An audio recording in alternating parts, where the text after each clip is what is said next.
중국 항공업계가 충격에 빠졌습니다. 미국 응급실에서 매일 생사를 다루던 30대 여성 의사가 한국에서 완전히 무너졌습니다. 사람은 위기 앞에서 이기적이 된다는 확신, 통제 없이는 질서가 유지되지 않는다는 믿음. 하지만 인천공항 한 장면, 서울의 일상 속 몇 번의 선택이 그녀의 10년 신념을 송두리째 흔들어 놓았습니다. 왜 세계 최고 응급실에서 버텨온 의사가 한국에서 침묵했을까요? 그 짧은 순간 속에 한국 사회의 진짜 경쟁력이 숨어 있었습니다. 그 전에 구독과 좋아요 버튼을 눌러주시면 우리나라의 위상을 높이는데 큰 힘이 됩니다. 한국 최고라고 댓글로 남겨주세요. 또 어디서 듣고 계신지도 알려주세요. 저는 에밀리 박 32살, 뉴욕 맨해튼 중심부 대형 병원 응급실에서 일하는 의사입니다. 응급실 문이 열릴 때마다 저는 본능적으로 근육에 힘을 줬습니다. 누가 들어올지, 어떤 목소리가 터져나올지 알 수 없었기 때문이죠. 실제로 하루에도 서너 번씩 환자 보호자가 접수대를 주먹으로 내리쳤고 간호사들은 닥터박 또 시작이에요라며 제 뒤로 몸을 숨겼습니다. 저는 그때마다 양손을 들어 보이며 차분한 목소리를 유지하려 애썼어요. 진정하세요. 순서대로 보겠습니다. 하지만 목소리는 떨렸고 등에서는 땀이 흘렀습니다. 어느 날 밤 심장마비로 실려온 환자의 가족이 제 팔을 붙잡았습니다. 손톱이 파고들었고 저는 비명을 참았어요. 왜 우리 아버지를 나중에 봐요? 먼저 온 사람이 먼저잖아요. 저는 그의 손을 떼어내며 말했습니다. 총상 환자가 먼저 들어왔어요. 생명이 위급한 순서로 봅니다. 그는 소리쳤죠. 그럼 우리 아버지는 죽으라는 거예요? 보안 요원이 달려왔고 저는 그제야 숨을 쉴 수 있었습니다. 그런 일은 매일 반복됐습니다.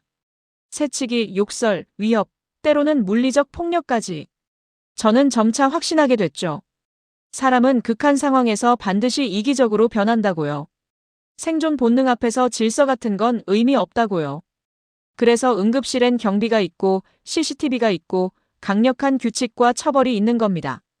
통제하지 않으면 무너지니까요. 6년 동안 저는 그렇게 믿으며 살았습니다. 환자를 볼 때도 보호자를 대할 때도 항상 최악을 예상했어요. 언제든 폭발할 수 있다고, 언제든 공격당할 수 있다고. 그게 제가 배운 생존법이었습니다. 어느 화요일 오후 과장님이 제 책상에 서류를 놓았습니다. 에밀리, 서울에서 열리는 국제응급의학학회 참석해봐. 자네 발표 괜찮았으니까. 저는 고개를 들었어요. 한국이요? 과장님은 웃으며 말했죠. 의료기술 좋다더라. 구경도 하고 와. 저는 서류를 펼쳤습니다.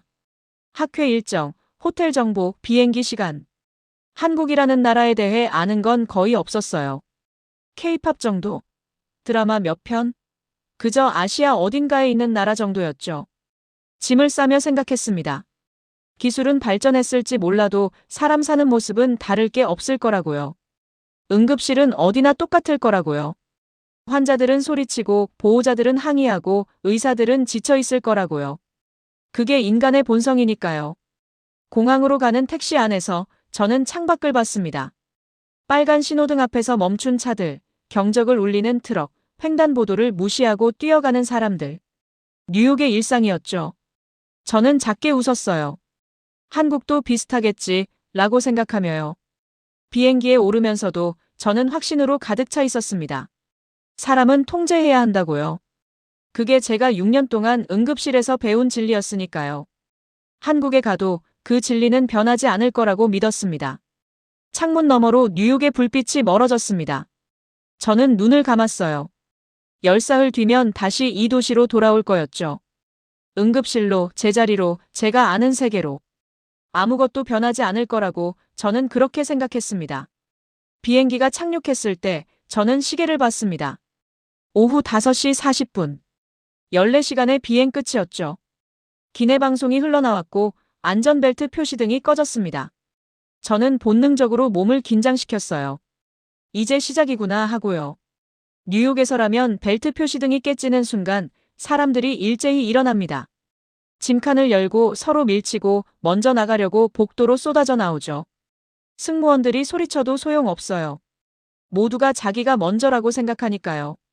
저는 항상 그 혼란 속에서 제자리를 지켰습니다. 어차피 문이 열릴 때까지는 아무도 나갈 수 없다는 걸 알았으니까요. 하지만 인천공항에서는 달랐습니다. 벨트 표시등이 꺼졌을 때 사람들이 일어나긴 했어요. 하지만 그뿐이었습니다. 짐칸을 여는 사람도 있었지만 서두르지 않았어요. 복도로 나서는 사람도 없었죠. 그저 가만히 서서 앞 사람을 기다렸습니다. 저는 눈을 깜빡였어요. 뭔가 잘못 본 것 같았거든요. 통로 쪽 좌석에 앉은 남자가 일어나 있었지만 움직이지 않았습니다. 그 앞 좌석의 여자도 마찬가지였어요.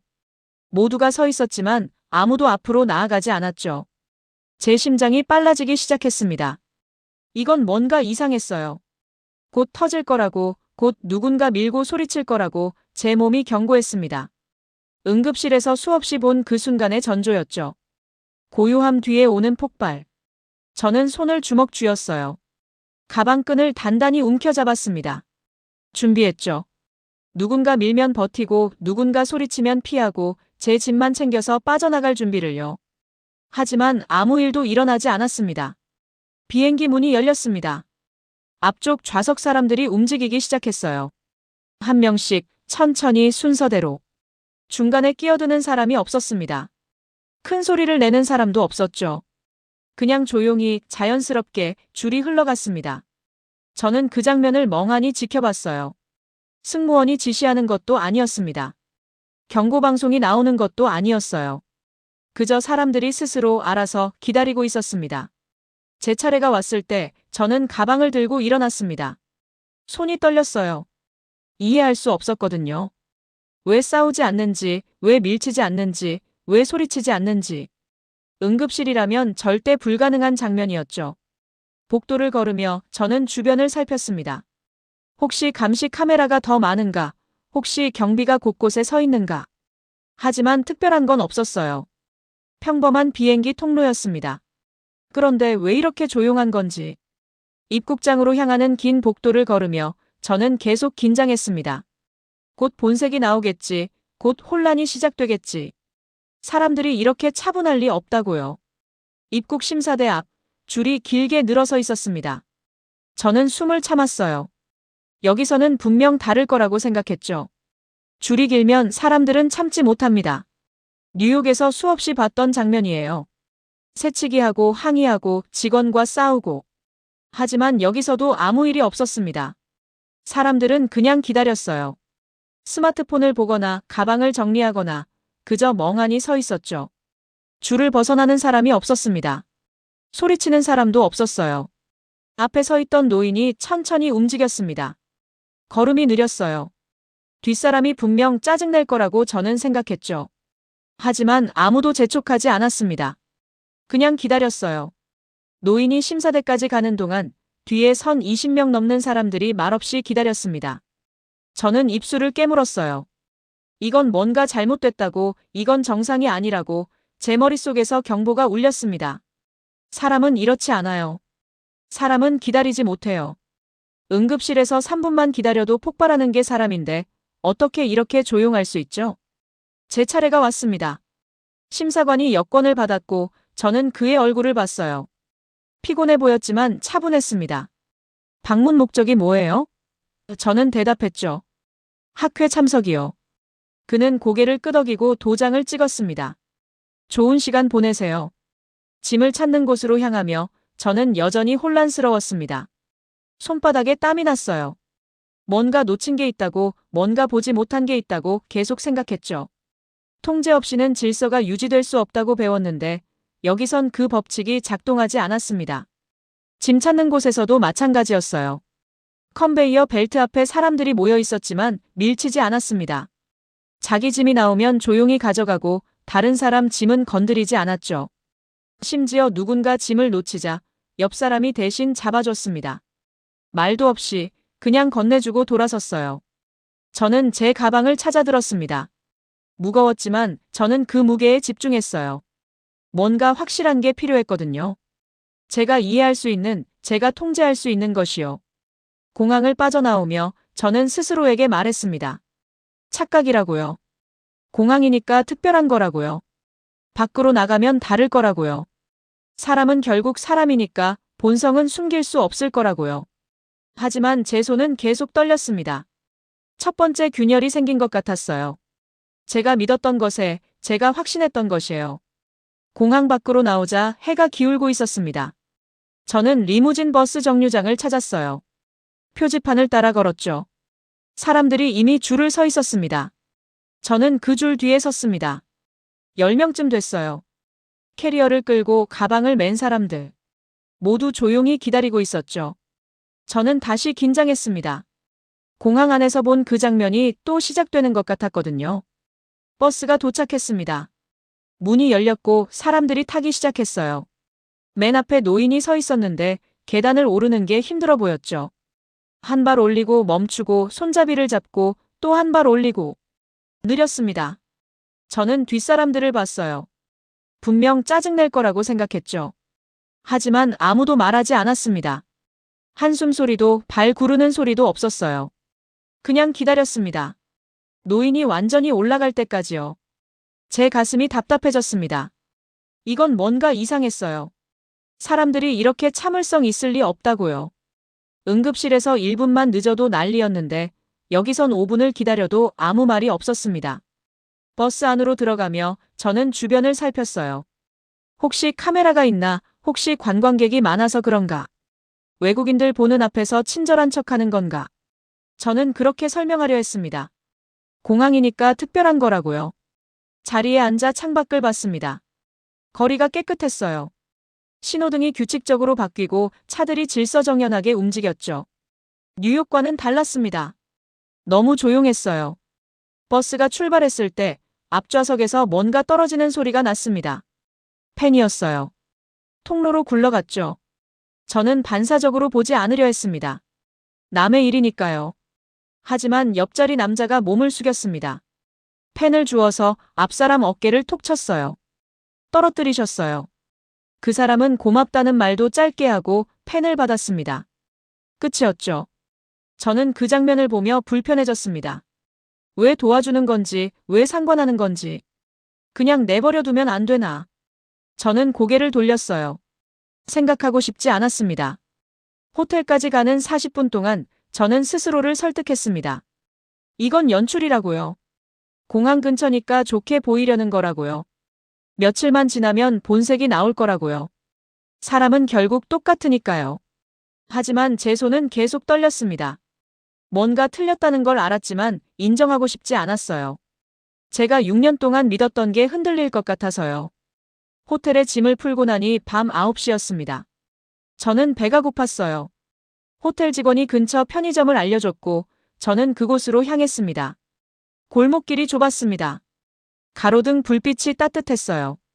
뉴욕의 밤거리와는 달랐죠. 사람들이 천천히 걸었고 큰 소리가 없었습니다. 편의점 문을 열었을 때 작은 종소리가 났습니다. 안은 밝았어요. 삼각김밥과 음료수를 골라 계산대로 갔죠. 앞에 한 사람이 서 있었습니다. 그 사람이 뒤를 돌아봤습니다. 저와 눈이 마주쳤어요. 저는 본능적으로 시선을 피했죠. 뉴욕에서는 눈 마주치는 게 위험할 수 있으니까요. 그런데 그 사람이 옆으로 비켰습니다. 먼저 하세요. 저는 멈칫했어요. 괜찮아요. 하지만 그는 이미 뒤로 물러서 있었죠. 저는 아직 고르는 중이에요. 저는 어색하게 앞으로 갔습니다. 물건을 내려놓고 카드를 꺼냈어요. 손이 떨렸습니다. 왜 양보한 건지 이해할 수 없었거든요. 뭘 바라는 건지, 왜 친절한 건지. 계산을 마치고 밖으로 나왔습니다. 뒤에서 그 사람도 나왔지만 저를 따라오지 않았어요. 반대 방향으로 걸어갔죠. 아무 말도 없이요. 저는 그 자리에 멈춰 섰습니다. 설명이 안 됐어요. 보상도 없고 감사도 짧았고 그 사람은 그냥 갔습니다. 왜요? 호텔로 돌아가는 골목에서 반대편에서 사람이 왔습니다. 길이 좁았어요. 둘이 지나가기엔 비좁았죠. 저는 속도를 늦췄습니다. 누가 먼저 비켜줄까 기다렸어요. 상대방이 먼저 멈췄습니다. 벽 쪽으로 붙어서 저를 보며 고개를 끄덕였어요. 저는 고맙다고 중얼거리고 지나갔죠. 뒤돌아보니 그 사람도 그냥 걸어가고 있었습니다. 호텔 입구에서 제 앞사람이 문을 잡아줬습니다. 저를 위해서요. 저는 감사하다고 말했지만 그 사람은 이미 로비로 들어가고 있었어요. 당연하다는 듯이요. 방에 돌아와 침대에 앉았습니다. 삼각김밥을 뜯으며 저는 오늘 본 장면들을 떠올렸어요. 공항, 버스, 편의점, 골목. 모두 똑같았습니다. 배려하고 양보하고 도와주고 그냥 가는 것. 뉴욕이었다면 이해할 수 있었어요.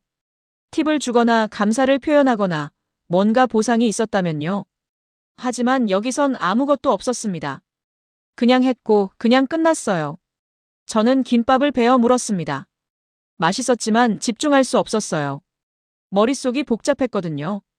제가 알던 원칙이 여기선 작동하지 않았습니다. 창밖을 봤습니다. 거리에 불빛이 반짝였어요. 조용했습니다. 너무 조용했죠. 제 안에서 뭔가 흔들리고 있었습니다. 부정하려 했던 것이, 설명하려 했던 것이 점점 무너지고 있었어요. 저는 눈을 감았습니다. 내일이면 다를 거라고, 내일이면 본색이 보일 거라고 스스로를 달랬습니다. 하지만 확신은 약해지고 있었어요. 학회 첫날 오전 세션이 끝나고 저는 점심을 먹으러 밖으로 나왔습니다. 회의장 근처 거리는 복잡했어요. 직장인들이 빠르게 걸었고 식당마다 사람이 가득했죠. 횡단보도에서 신호를 기다리는데 앞쪽에서 소리가 났습니다. 무언가 떨어지는 소리, 금속이 바닥에 부딪히는 소리. 저는 고개를 돌렸어요. 노인 한 분이 넘어져 있었습니다. 장바구니가 엎어졌고 물건들이 사방으로 흩어졌어요. 사과가 굴러갔고 우유팩이 터져 흰 액체가 퍼졌죠. 노인은 무릎을 짚고 일어나려 했지만 힘이 없어 보였습니다. 제 몸이 반사적으로 움직였습니다. 응급실에서 6년 동안 훈련받은 본능이었죠. 현장으로 다가가며 저는 이미 머릿속으로 계획을 세웠어요. 먼저 환자 상태 확인, 주변 사람들 정리, 역할 분담 지시, 구급차 호출 판단. 하지만 제가 도착하기 전에 이미 사람들이 모여 있었습니다. 한 남자가 노인을 부축하고 있었어요. 다른 여자는 장바구니를 주었죠. 젊은 남자 둘이 흩어진 물건을 모으고 있었고 한 여성은 핸드백에서 물티슈를 꺼내 바닥에 우유를 닦았습니다. 저는 멈춰 섰습니다. 누가 지시한 것도 아니었어요. 누가 역할을 나눈 것도 아니었죠. 그냥 각자 알아서 동시에 움직이고 있었습니다. 괜찮으세요? 노인을 부축한 남자가 물었어요. 노인이 고개를 끄덕였습니다. 놀랐어요. 미끄러웠나 봐요. 남자는 노인의 팔을 천천히 살폈어요. 의료진은 아니었지만 조심스러웠죠. 팔은 괜찮으신 것 같은데 어디 아프신 데는 없으세요? 저는 앞으로 나가려 했습니다. 제가 의사라고, 제가 확인해야 한다고 말하려고요. 하지만 입이 열리지 않았어요. 물건을 줍던 젊은 남자가 멀리 굴러간 사과를 가져왔습니다. 여기까지 갔네요. 웃으며 장바구니에 넣었죠. 다른 사람이 깨진 계란을 비닐봉지에 담았어요. 이건 버려야 할 것 같아요. 우유를 닦던 여성이 일어났습니다. 이 정도면 됐어요. 물티슈를 챙기며 노인에게 말했죠. 천천히 가세요. 노인이 일어섰습니다. 남자가 여전히 팔을 잡아주고 있었어요. 집이 멀어요? 노인이 대답했습니다. 저기 모퉁이에요. 남자는 고개를 끄덕였죠. 제가 모셔다 드릴게요. 이분 뒤에서 지켜보던 한 여자가 장바구니를 들었습니다. 저도 같이 갈게요. 그렇게 셋이 천천히 걸어갔어요. 남은 사람들은 흩어졌습니다. 아무 말도 없이요. 감사 인사도 이름 교환도 아무것도 없었어요. 그냥 제자리로 돌아갔죠. 현장은 깨끗했습니다. 2분 30초 전 노인이 넘어졌던 그 자리에 이제 아무 흔적도 없었어요. 저는 그 자리에 서 있었습니다. 발이 움직이지 않았어요. 머릿속이 하얘졌죠. 뉴욕 응급실에서 저는 항상 지휘했습니다. 당신은 이걸 해요. 당신은 저걸 해요. 빨리 움직여요. 명령하고 통제하고 역할을 분담했죠. 그게 제 일이었고 그게 제가 배운 방식이었어요. 지휘자가 없으면 혼란이 온다고, 누군가 책임져야 한다고 배웠습니다. 하지만 방금 본 장면엔 지휘자가 없었습니다. 누가 신호를 준 것도 아니고 누가 명령한 것도 아니었어요. 그냥 각자 필요한 걸 보고 각자 할 수 있는 걸 했습니다. 동시에 자연스럽게 매끄럽게요. 제 가슴이 답답해졌습니다. 숨쉬기가 힘들었어요. 6년 동안 제가 배운 것이, 제가 훈련받은 것이, 제가 확신했던 것이 지금 제 눈앞에서 부정당하고 있었습니다. 응급실 매뉴얼보다 빨랐어요. 체계적인 대응 시스템보다 효율적이었죠. 전문가인 제가 개입할 틈도 없었습니다. 저는 손을 봤어요. 떨리고 있었죠. 제가 뭘 놓친 걸까요? 제가 뭘 모르는 걸까요? 횡단보도 신호가 바뀌었습니다. 사람들이 건너가기 시작했어요. 저는 그 속에 섞여 걸었지만 다리에 힘이 없었습니다. 식당에 들어가 음식을 주문했지만 맛을 느낄 수 없었어요. 계속 그 장면이 떠올랐거든요. 지휘자 없이 완성된 구조, 명령 없이 움직인 사람들. 혹시 제가 틀렸던 걸까요? 혹시 통제가 답이 아니었던 걸까요? 그 생각이 무서웠습니다. 제 존재 이유가 흔들렸거든요. 응급실에서 제가 하는 모든 것이, 제가 믿는 모든 것이 의미 없어질 것 같았어요. 저는 포크를 내려놓았습니다. 손이 계속 떨렸죠. 의사로서의 자존심이, 전문가로서의 확신이 바닥까지 무너지고 있었습니다. 학회 이틀째 아침, 저는 일찍 일어났습니다. 밤새 잠을 제대로 못 잤어요. 어제 본 장면이 계속 머릿속을 맴돌았거든요. 노인이 넘어졌던 그 거리, 지휘자 없이 움직였던 사람들. 호텔 직원이 지하철을 추천했습니다. 출근 시간이라 복잡하지만 빨라요. 저는 고개를 끄덕였죠. 복잡한 곳이 보고 싶었어요. 사람들이 많으면 본성이 드러난다고 생각했으니까요. 지하철역 계단을 내려가는데 사람들이 올라왔습니다. 좁은 계단이었어요. 저는 옆으로 비켜섰죠. 상대편 사람들도 한쪽으로 붙었습니다. 서로 부딪히지 않으려고요. 당연한 것처럼요. 개찰구를 지나 플랫폼에 섰습니다. 사람이 많았어요. 양복 입은 직장인들, 학생들, 할머니, 할아버지들.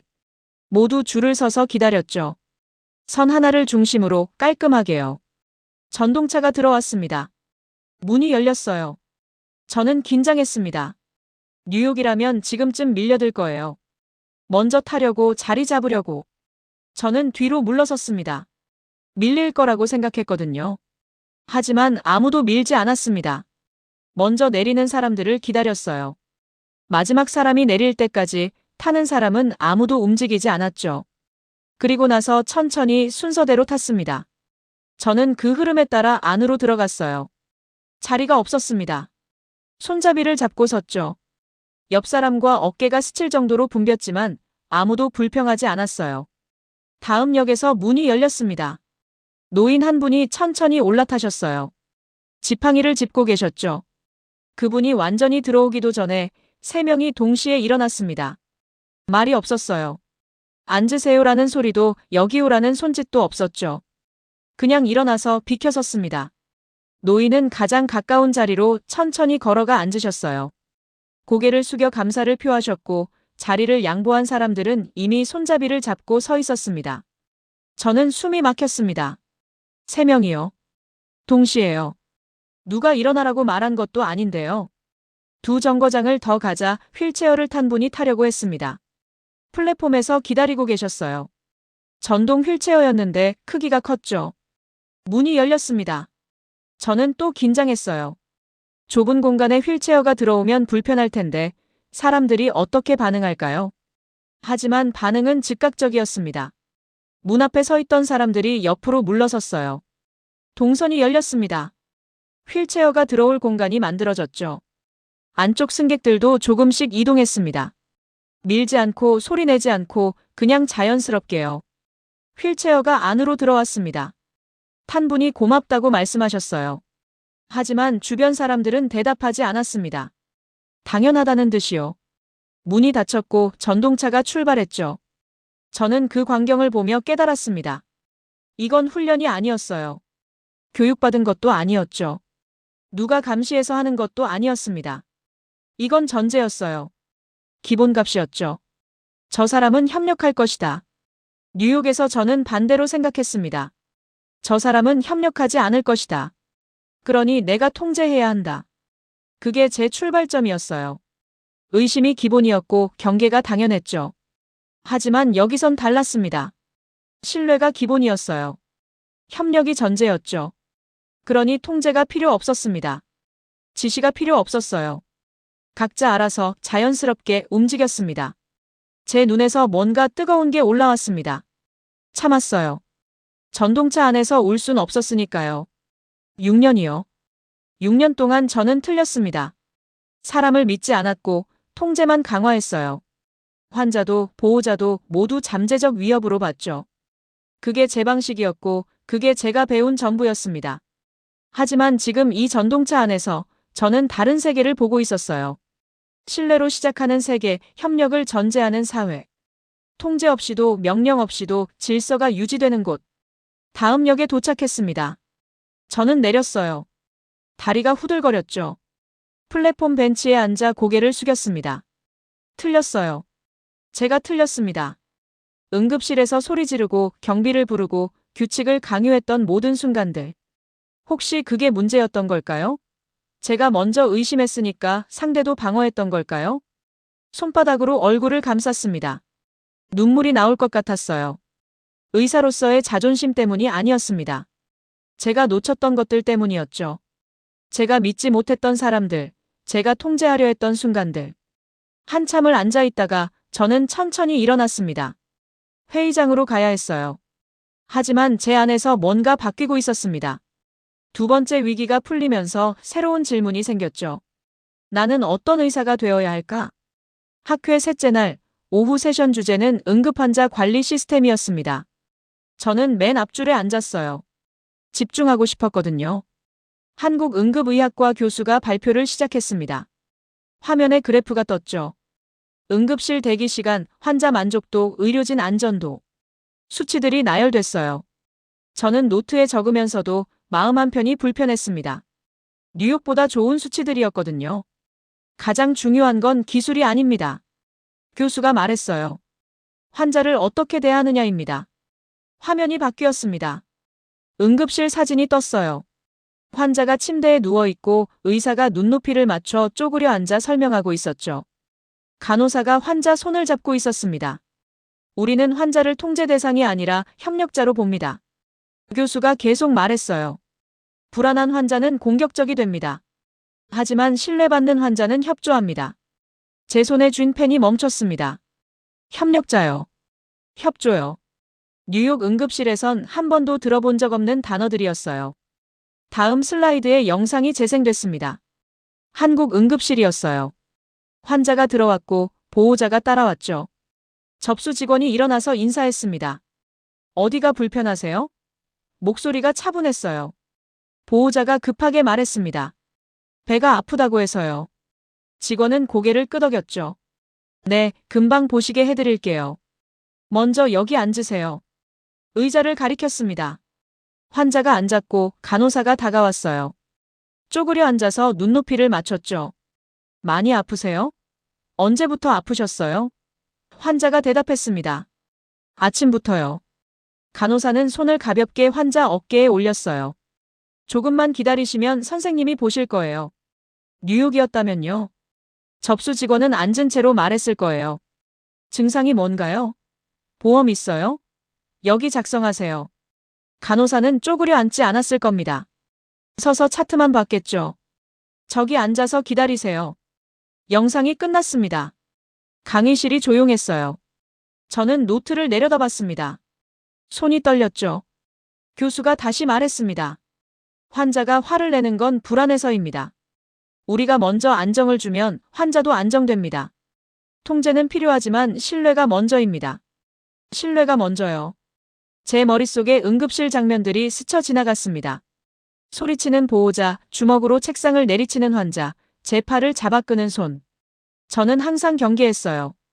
항상 최악을 예상했죠. 그게 제 보호막이었습니다.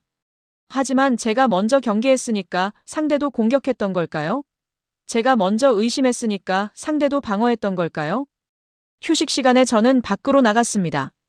복도 창가에 서서 서울 거리를 내려다봤어요. 사람들이 걷고 있었죠. 천천히 질서정연하게. 뉴욕 응급실이 떠올랐습니다. 대기실에 가득한 사람들, 높아지는 목소리들, 긴장한 의료진들. 저는 항상 큰 소리로 말했어요. 조용히 하세요. 순서 지키세요. 여기선 제 말을 들어야 합니다. 통제했습니다. 줄을 세우고 규칙을 강요하고 복종을 요구했죠. 안 그러면 무너질 거라고 생각했으니까요. 하지만 지금 생각해보니 제가 무너뜨린 건 아니었을까요? 제가 먼저 소리쳤으니까 상대도 소리쳤던 거죠. 제가 먼저 믿지 않았으니까 상대도 협조하지 않았던 겁니다. 창밖에서 할머니 한 분이 횡단보도를 건너고 있었습니다. 천천히 걸으셨어요. 신호가 곧 바뀔 것 같았죠. 하지만 차들은 기다렸습니다. 경적도 울리지 않았어요. 할머니가 완전히 건널 때까지요. 제 눈시울이 뜨거워졌습니다. 저는 뉴욕으로 돌아가면 뭘 바꿔야 할까요? 응급실 시스템을 바꿀 순 없을 거예요. 규칙도 절차도 경비도 그대로일 겁니다. 하지만 제 태도는 바꿀 수 있겠죠. 환자가 들어오면 먼저 앉아서 눈을 맞출 수 있을 거예요. 어디가 불편하세요? 라고 차분하게 물을 수 있겠죠. 보호자가 급하게 말하면 손을 내밀어 진정시킬 수 있을 겁니다. 괜찮아요. 제가 볼게요. 통제의 강도를 낮추고 신뢰의 여지를 남기는 거예요. 오후 세션이 재개됐습니다. 저는 자리로 돌아가 앉았어요. 교수가 질의응답 시간을 열었죠. 손이 여러 개 올라갔습니다. 한 미국 의사가 물었어요. 환자가 협조하지 않으면 어떻게 하나요? 교수는 웃었습니다. 환자는 보통 협조합니다. 우리가 먼저 신뢰하면요. 하지만 위험한 환자도 있잖아요. 다른 의사가 말했죠. 교수는 고개를 끄덕였습니다. 물론입니다. 그럴 땐 개입합니다. 하지만 모든 환자를 위험하다고 가정하진 않습니다. 그건 환자에게 신뢰니까요. 신뢰요. 저는 6년 동안 모든 환자를 잠재적 위협으로 봤습니다. 그게 신뢰라는 생각은 한 번도 안 해봤어요. 환자도 사람이고 존중받아야 한다는 걸 저는 잊고 있었습니다. 학회가 끝나고 숙소로 돌아가는 길, 저는 천천히 걸었어요. 거리를 보고 사람들을 봤습니다. 편의점 앞에서 노인에게 길을 알려주는 청년, 유모차를 계단에서 들어주는 직장인, 떨어진 물건을 주워주는 학생. 작은 장면들이었지만 모두 같은 전제에서 시작됐어요. 저 사람은 협력할 것이다. 그 믿음이 있으니까 먼저 손을 내밀 수 있는 거죠. 저는 멈춰 섰습니다. 하늘을 봤어요. 해가 지고 있었죠. 뉴욕의 하늘과 똑같은 색이었지만 느낌은 달랐습니다. 여기선 뭔가 더 따뜻했어요. 주머니에서 핸드폰을 꺼냈습니다. 메모 앱을 열었죠. 그리고 적었습니다. 뉴욕으로 돌아가면 바꿀 것. 첫째, 환자에게 먼저 인사하기. 둘째, 눈높이 맞춰 대화하기. 셋째, 통제 전에 신뢰 주기. 넷째, 최악을 가정하지 않기. 다섯째, 협력자로 대하기. 저는 그 메모를 저장했습니다. 그리고 다시 걷기 시작했어요. 의사로서의 기준이 바뀌고 있었습니다. 기술이 아니라 태도, 시스템이 아니라 신뢰, 통제가 아니라 협력. 한국에서 배운 것들이 제 안에 쌓이고 있었죠. 내일이면 학회가 끝납니다. 모레면 뉴욕으로 돌아가겠죠. 하지만 저는 더 이상 같은 사람이 아니었어요. 응급실로 돌아가도 저는 다른 의사가 될 겁니다. 학회 마지막 날 아침, 저는 일찍 일어나 짐을 쌌습니다. 캐리어에 옷을 개키고 세면도구를 챙기고 학회 자료를 정리했어요. 모든 게 일주일 전과 똑같았지만 제 마음은 달랐습니다. 거울을 봤어요. 같은 얼굴이었죠. 하지만 눈빛이 조금 다른 것 같았습니다. 뭔가 부드러워진 것 같았어요. 체크아웃을 하고 호텔 밖으로 나왔습니다. 공항철도역까지 걸어가기로 했어요. 마지막으로 서울 거리를 보고 싶었거든요. 아침 공기가 차가웠습니다. 하지만 상쾌했어요. 거리엔 출근하는 사람들이 빠르게 걸었고 학생들이 삼삼오오 모여 있었죠. 편의점에선 김이 모락모락 나는 커피를 파는 게 보였습니다. 횡단보도에서 신호를 기다렸어요. 옆에 할아버지 한 분이 서 계셨죠. 지팡이를 짚고 계셨습니다. 신호가 바뀌었고 사람들이 걷기 시작했어요. 할아버지도 천천히 발을 내디뎠습니다. 저는 자연스럽게 속도를 늦췄어요. 할아버지 옆에서 같이 걸었죠. 혹시 뭔가 필요하시면 도와드릴 수 있게요. 예전에 저였다면 그냥 지나쳤을 겁니다. 제 일이 아니니까요. 하지만 이제는 달랐습니다. 한국에서 본 모든 장면들이 제 안에 스며들었거든요. 먼저 손 내미는 것, 먼저 비켜주는 것, 당연하게 돕는 것. 그게 이상한 게 아니라는 걸 배웠습니다. 공항철도역에 도착했어요. 에스컬레이터를 타고 내려가는데 앞에 노인 한 분이 큰 캐리어를 끌고 계셨습니다. 무거워 보였어요. 손잡이를 꽉 쥐고 있었지만 팔이 떨리는 게 보였죠. 에스컬레이터가 끝나는 지점에서 그분이 캐리어를 들어 올리려 했습니다. 하지만 힘이 부족해 보였어요. 캐리어가 바닥에 쿵 하고 떨어졌죠. 제 몸이 먼저 움직였습니다. 생각하기 전에요. 제가 들어드릴게요.